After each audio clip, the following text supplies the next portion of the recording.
There's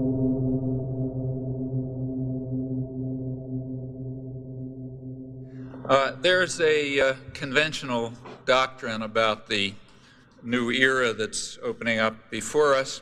The official version of this was given about a year ago by the National Security Advisor, Anthony Lake. The doctrine is that we are now able to move from containment, that's what we did in the old days, to enlargement, which is what we're now going to do.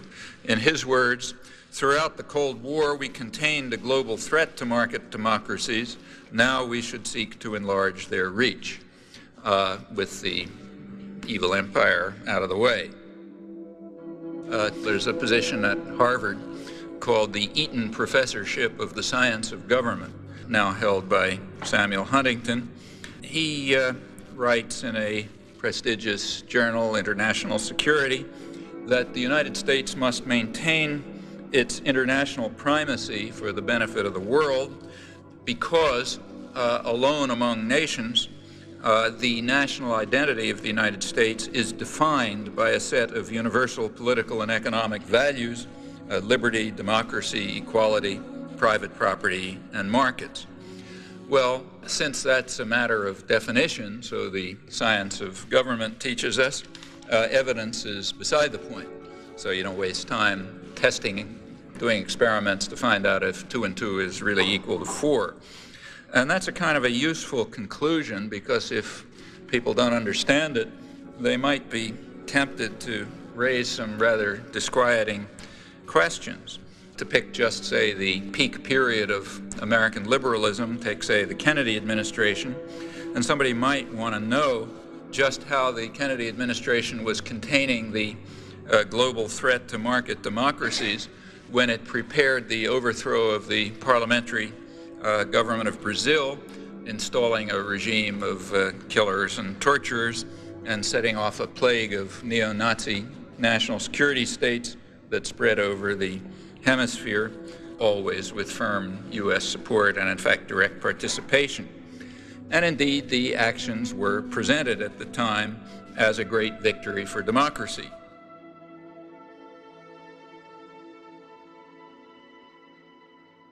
Good afternoon, good evening, good morning, everybody. This is Peter Joseph, and welcome to Revolution Now, episode 50.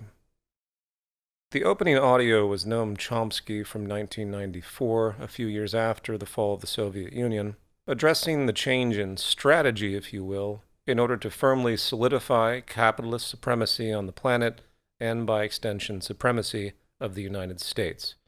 He also touches upon the dramatic, historical, and modern dichotomy and ultimately hypocrisy of so-called market democracies, which I want to explore a bit more today in concert with the last Substack article I wrote titled Nexus, Capitalism to Fascism and the Role of Representative Democracy. Let's remember the history honestly. The installation of global capitalism, neoliberalism as we know it, was done fundamentally by force and coercion, not by some internal enlightenment of a nation's people. It's clear that the very same economic system is rooted in the exact same predatory values as colonialism, by which the United States spent a great deal of time and energy in the mid to late 20th century applying to the Global South in particular, supporting overthrows, propaganda campaigns to convince poor countries to stay in favor of the pro-U.S. capitalist ethos, keeping those profitable markets open for foreign capital exploitation and control, and so on, which Chomsky commented on in regard to the overthrow of Brazil many years ago and the institution of a U.S.-backed capitalist dictatorship, which is also what happened in Chile in 1973, and in dozens of other countries that dared to move away from the reins of market dynamics and the power structure it creates. And don't forget the Jakarta method, which started in Indonesia, where millions were literally killed, purged, that had any kind of socialist or communist ideology, countless imprisoned as well, tortured.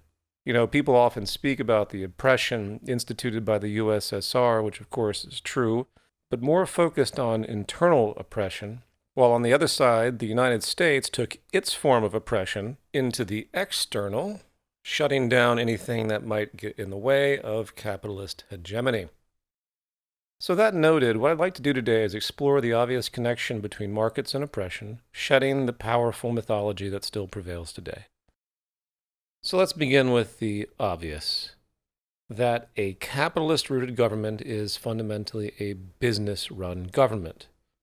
While non-market-rooted interests do exist, such as educational policy, abortion rights, and so forth, they are vastly overshadowed and directly and indirectly altered by market incentives and market forces and the vested power interests related. Vested market power interests and market incentives that forever sabotage hope for any true democratic effect in government. Just consider the structure of business itself. Firstly, is it democratic? Obviously not. Business is a hierarchical command structure, with power and control moving from the top down, with loyalty and submission moving from the bottom up, rooted, mind you, in a catastrophic scarcity-based game, which requires the use of multiple levels of strategic exploitation and manipulation in the game of competition, which translates into being not only a strict power hierarchy, it is a predatory power hierarchy. And yet, as obvious as it really should be, people have been conditioned to not see it, for the anti-democratic structure that self-organizes through market capitalism is different from what most people have been taught to expect when they consider systems of oppression. Instead of a singular, overtly totalitarian, Orwellian-type system of oppression, capitalism, as culminated once again by mass competitive market trade, manifests into a litany of networked mini-dictatorships, which compete with each other for their consumer prey, while also competing against the prey themselves, of course, and you could throw the planet in there as well. I say the planet because clearly the market economy is, without a doubt, at war with our habitat, as there's no built-in function for sustainability, zero, no system-level incentive. In fact, the opposite is true, by which the Earth can only be seen as an inventory to exploit, in the same way the human being is viewed as a machine to exploit for surplus value, in the same way the consumer entity exists as a fundamental enemy as well, even though the system is reliant upon the consumer's engagement, of course. At the root of it, the consumer is never allowed to be satisfied, or the system falters. While one can obtain useful goods in the act of commerce, which on the surface appears like a win-win situation, and that's how it's presented to us in principle, what happens on the system level, things such as negative market externalities, is nothing but anti-consumer health and anti-social. The constant production of inferior goods to foster repeat purchases, exploitative markups, virtually no reuse design, irrelevant downstream sustainability protocols, endless waste and pollution as a result, the conjuring of addiction, which is the best friend of any industry. Just look at the ultra-processed foods that are killing people off rapidly, and they're all based on addictions. Coupled, of course, with the endless propaganda campaign that's been normalized, we call advertising, working to manipulate people's sense of social inclusion primarily, fostering infinite wants, artificial wants, and so forth and so on. In other words, people see that little gadget in the fancy box thinking this is the end result of the system. In truth, it's one of many end results, most of which are not supportive of public health at all, as behind every capitalist product sold is a shockwave of general harm and indifference. And you may ask yourself, in this machine where we can now really see all the negative side effects of what it takes to produce something very simple because we do it all wrong, how is it held up? How can we look at a world where all life support systems are in decline and still blinker out the actual ramifications of the economic system, the role that it plays? And what you find is that the whole thing is held together by slogans and jingles and a general superficiality that isn't based on evidence, but rather half-truths, very dangerous half-truths that sound like they make sense, but actually do not. Slogans like, you get what you work for, sounds like it makes sense, doesn't account for system-level influence. Or in this particular case, the market serves the consumer, as if that's the starting point of decision-making, when the system is set up in a giant cycle to make sure it is indeed not the starting point. Believe me, if the starting point of what's produced in society actually came back to true consumer preference, based on what the consumer's aggregate needs are, without the influence of what they're being told they should buy or do need in that constant hedonic adaptation push, things would be very, very different out there. And where was I? Oh, yeah. So back to my prior point as I attempt to collar my tangents here regarding the self-generating rise of self-organizing networks of private property dictatorships. It doesn't take much investigation to see how the system has adapted from more abject forms of exploitation and abuse, particularly debt-based slave systems, debt peonage, which is what our financial system manifests as a constant systemic outcome. There is always more debt in existence than there is money because of the nature of the system. So what happens when people can't pay their bills because this imbalance of debt flows across society, putting people into mathematically guaranteed deficiency?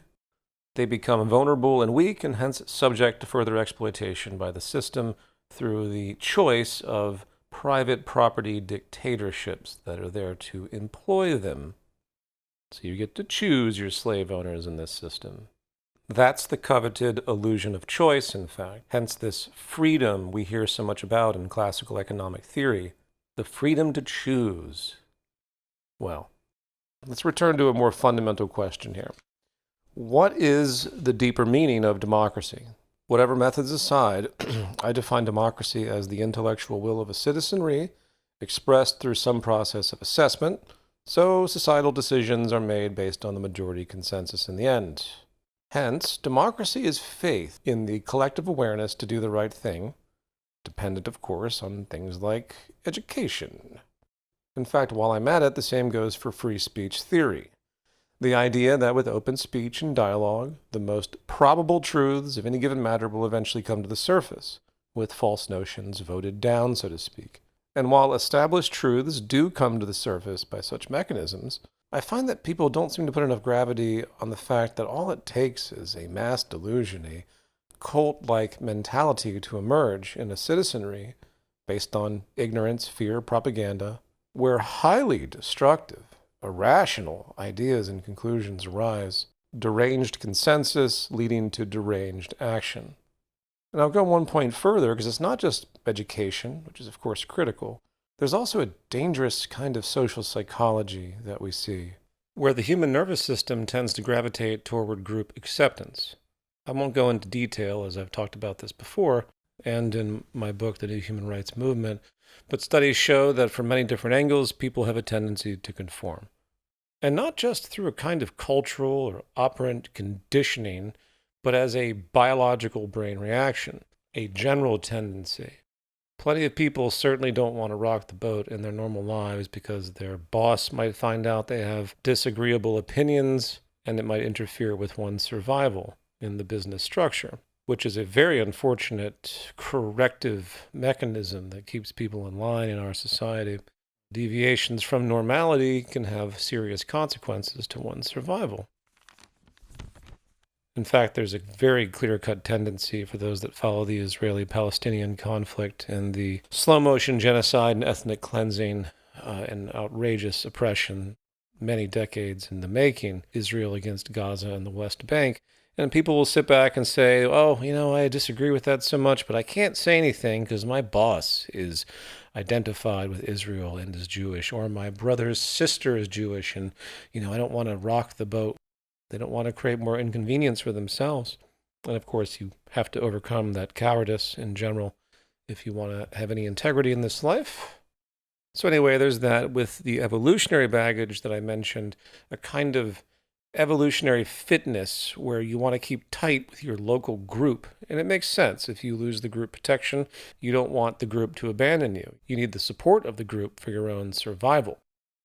And I'm really not one to invoke human nature, as it were, but there appears to be some kind of biological wiring there that keeps us attuned, keeps us bonded to the group, for better or for worse. And all of this is to say that whether it's a kind of biological tendency toward group-based self-protection, pressure to not rock the boat for the sake of your job or basic social comforts, or recognizing the inevitable rise of preposterous, trending ideas via mass delusion, democracy and free speech are not the starting point of any intelligently functioning society.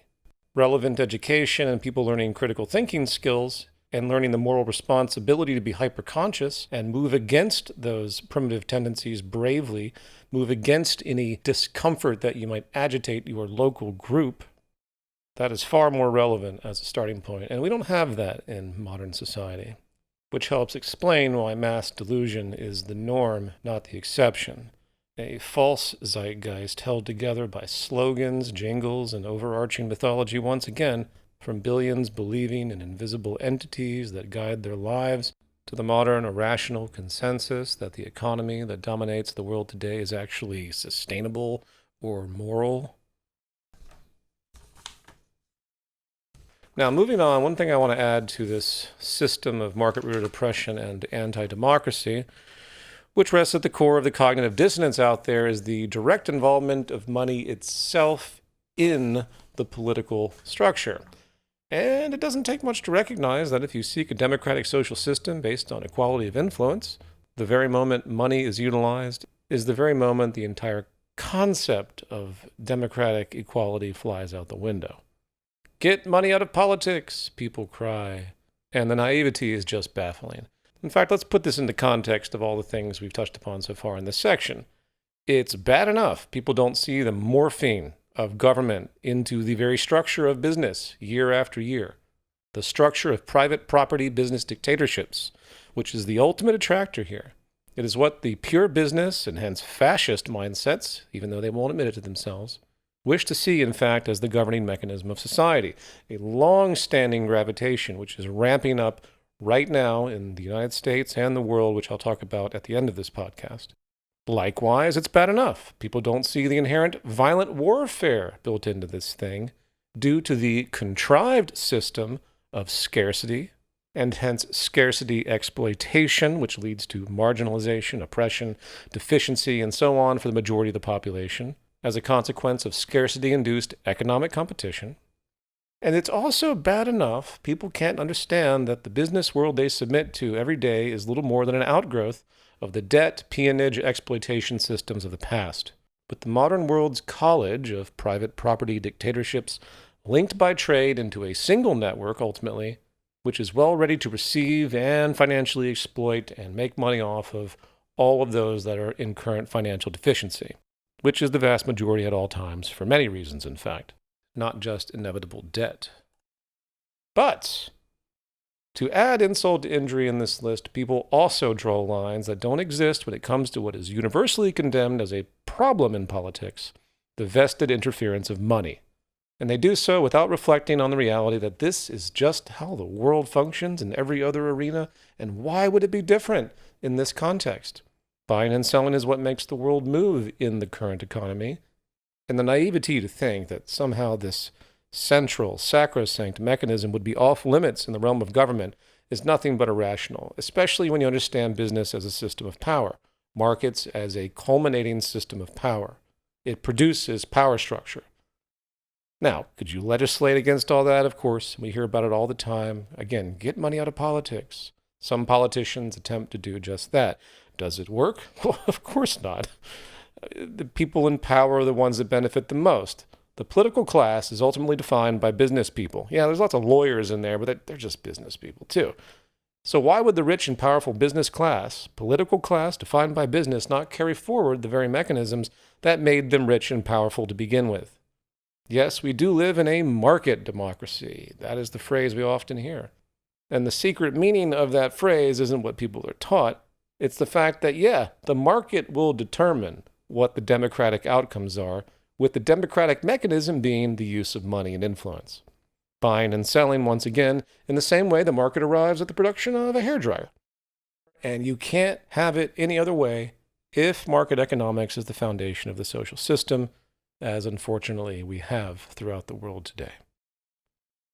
Which brings me now to the core of my Substack article, and what we know is the true sacrilegious disposition: intervention and regulation. Intervention and regulation against private property, dictatorial, free market power. So, if you have this religion that recognizes the almighty, all-seeing market God and hence the competitive interests of money power by extension, as the sacrosanct determining mechanism of society, what becomes the Antichrist?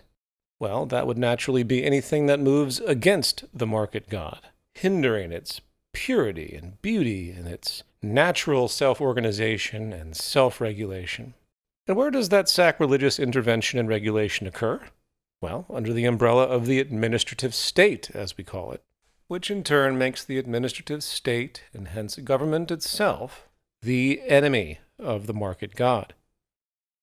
Government, which today across the world generally is supposed to be a manifestation of democratic interest, right, as opposed to the overt monarchies of the past. And what does that mean? It means that the administrative state, the government itself, is not only the enemy of the market god, so is the very most foundational notion of democracy itself. What we have is a global civilization fully locked into trade-based economics, which is structurally undemocratic, and the only mechanism to move against that fascistic outcome, the only mechanism to try and collar that enormous power imbalance inevitable in the inequality of the system, is through the use of governmental regulation, and by extension, democracy itself. But of course, since the idea of saying democracy is bad, which no capitalist will ever say, the capitalism-preserving attack moves toward the vehicle of democracy, hence government itself, and we know the trajectory from the cliché Thatcher-Reagan era of reducing so-called big government, that's their euphemism, combined with the endless writings and dialogue and debate where the so-called statists are considered condemned. I mean, think about that word. I've been called that. Oh, you're a statist. Like, what the fuck does that even mean? The implication when someone tells you that you're a statist in the libertarian delusion is that you are in favor of coercive violent power. But that, of course, is a completely myopic and derisive worldview. Of course, government has to be coercive if it's regulatory. And rather than see the need for regulation, the value system just says we don't believe that regulation is needed and that this is the way of the world. And it's truly insidious because most people that talk that way, it's just been ingrained in them. The idea that the state only represents coercive violence and is somehow inhumane, omitting the fact that the entire market economy is utterly inhumane and unsustainable, which requires some kind of regulatory intervention, which, of course, I will go so far to say is impossible to the degree that's required. Regulatory intervention will be forever sabotaged and so forth and so on. You can't regulate this kind of system. The system's too powerful. It buys its way out to obstruct any regulation, of course. And don't forget that the punchline of the entire thing, the very reason democratic governments today suck so badly, population ignorance and mass delusion aside, of course, is because of the very influence of the free market itself. The religious adherents of capitalism refuse to recognize that as well. Of course, they blame morality and whatnot. But just go down the list of all the crimes of government and find one that doesn't relate to the self-preservation of power and, by extension, the use of money. Yes, we can talk about other forms of religious extremism, the evangelical Christians in the United States. They want to make sure no one can ever have an abortion and everyone must adhere to the bullshit equivocation that the Bible can also be considered history and it should be taught in classrooms along with evolution and all of that stuff. Okay, that's fine. That's there. But that's less mechanistic in regard to the way government actually operates when it comes to money fucking up everything. But apparently that's too complicated. People can't think that deeply, so they superficially see government doing all these criminal things, composed of criminal mentalities, and they say, oh, the government itself is bad, management itself is bad, the very idea of any organization is bad. That's literally how fucking stupid things have become. And the insidiousness cannot be overstated. The feedback process you have, where these free market philosophers or pseudo-anarchists, pining once again for the endless vague reduction of governmental power, in favor of this unregulated society, unregulated free market in its symbolism. And yet the more unrestrained the market is, the more it works to corrupt the integrity of government and hence democracy itself. So I think I've run this into the ground, and I wanted to point out something interesting in my research that's actually going into the new film, which I keep updating and changing while I try to figure out some licensing problems, is F.A. Hayek, a high priest of the Austrian school, right up there with Milton Friedman in the Chicago school and that laissez-faire cult. And in 1960, Stafford Beer, cybernetician, gave a lecture at a conference on self-organization. And he looked out and he was surprised to notice F.A. Hayek. Now, you might remember that in free market theory historically, where they hijacked the phrase invisible hand from Adam Smith, evolving that into the pursuit of general equilibrium theory, which attempts to say markets self-regulate properly, we begin to see the hijacking of cybernetic principles by free market economists in this era. F.A. Hayek, in his writings post that conference, talked a lot about cybernetics and self-organizing, self-regulating systems. And I'm not sure what the word is where you take an idea that seems to fit your pre-existing hypothesis about something and you simply superimpose it when there's no validity to it.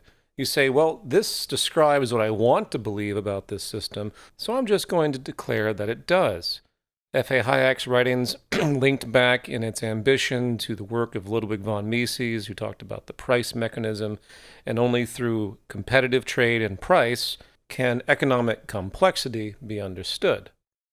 And there is some truth to that, but there's also a vast chasm of nonsense in terms of what society actually requires to self-regulate in a sustainable and equitable way, keeping social stability. And I don't want to belabor that because I'm getting tired now, but I will say that it's interesting, isn't it, that the field of cybernetics based on biology manifested itself only to be hijacked by laissez-faire economists that desperately wanted to say that this is a viable cybernetic system already. The price mechanism, competitive trade, and money. This is all we need. So something to keep in mind. And lots more to say, which I'll save till next time, but I want to just conclude by pointing out that there's a trajectory here. And it's not enough to sit back and say, well, this is just what the system's doing, so let's just let it crash and hope for the best. Maybe after it crashes or whatever, we can rebuild. And of course, all of that is nonsense. The system's not just going to fail and good people come in to rebuild. It's just going to get worse and worse and worse, particularly as the environmental decline increases. More draconian legislation will follow. And if the transition continues, which is what's happening, into this pursuit, ending of government administration and regulation to let the elitist free market thrive and the world molded in that image, well, I can assure you things are going to be so much harder to shift back, which means you need to pull all the levers you can at this point. This is emergency time. In the United States, along with much of the world, Europe is having the same general problem. We're seeing a rise in pro-market fascistic entities on the political realm. The United States has its resident Trump, but we have plenty of others like that. And the constituencies they represent, if you look deeply, they all embrace the basic hierarchical, totalitarian, dictatorial, pro-self-regulating market neuroses and belief system, which pairs in perfectly with the evangelical Christians or Sharia law or whatever other form of oppression you can come up with and overlay. If you're in the United States and have paid attention to recent Supreme Court rulings, you will see this trajectory once again in motion, from the removal of the Chevron deference to the presidential immunities ruling. It's all about solidifying power, destroying regulatory democratic aspects, and making sure that the market god prevails, even though for many of these people that isn't in their consciousness. But this is the religion they adhere to. Perhaps the most defining foundation, in fact, of what we call conservative thinking.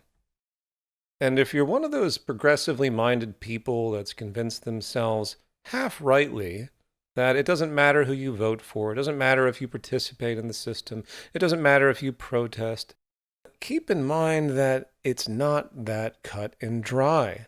The system is a corporate totalitarian system in its very nature. But it can indeed get far worse. And that's what you have to fight back through whatever in-system mechanisms you can, as we all work, of course, toward the true solution, which is total system change, as we'll talk about more so in this podcast, which I also hope to get off the ground to a degree with the integral parallel economy project that I will introduce in my new film, Zeitgeist Requiem, by which localized, smaller economic structures emerge, and then they self-organize through their own nodes as they connect to other parallel economies of the same nature, and ideally continue self-organizing to a point where their use is so widespread it takes all of the steam out of the horrific market economy system. All right, folks, take care out there. I apologize for being a little sleepy here. It's been a long day. But yeah, take care, be safe, talk to you soon.